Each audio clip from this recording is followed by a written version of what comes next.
The concept of writing should define the field of a science.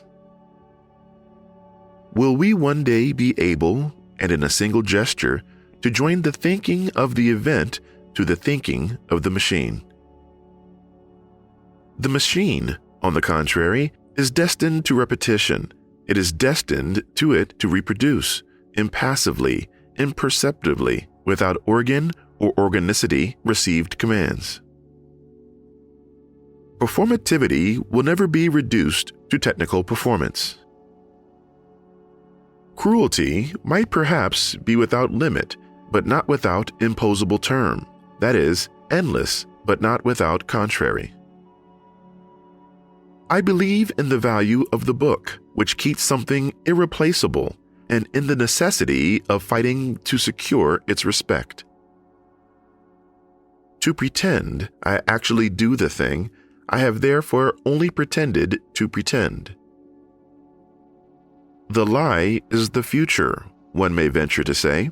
To tell the truth is, on the contrary, to say what is or what will have been, and it would instead prefer the past.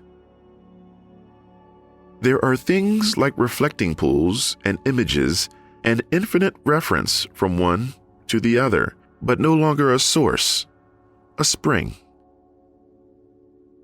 We are given over to absolute solitude.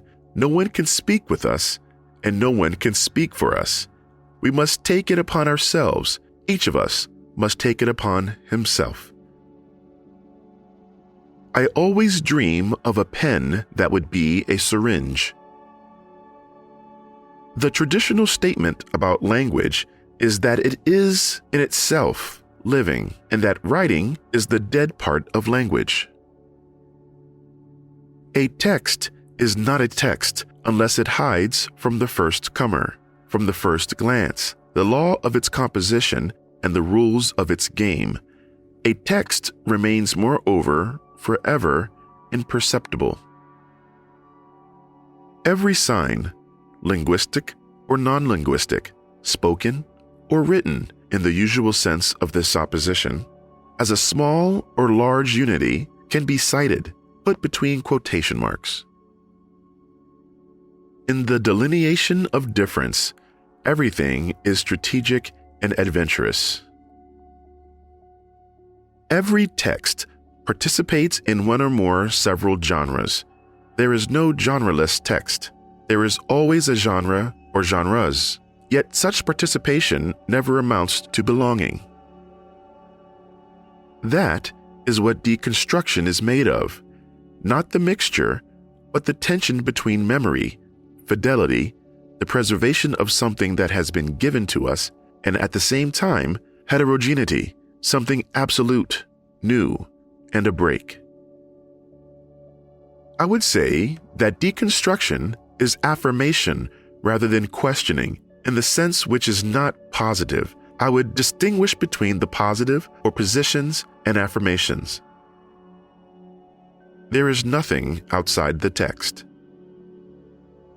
Every discourse, even a poetic or oracular sentence, carries with it a system of rules for producing analogous things and thus an outline of methodology. Deconstruction never had meaning or interest, at least in my eyes, than as a radicalization, that is to say, also with the tradition of a certain Marxism and a certain spirit of Marxism. Enough on the thanks and the thanksgiving of deconstruction. I have often had occasion to define deconstruction as that which is far from a theory, at a school, a method, even a discourse, still less a technique that can be appropriated. At bottom, what happens or comes to pass. In order to survive what one does not survive, because one should not survive, and that is what Hamlet says, and that is what Hamlet, the work, does, the work alone, but alone with us, in us, as us. Cinema plus psychoanalysis equals the science of ghosts.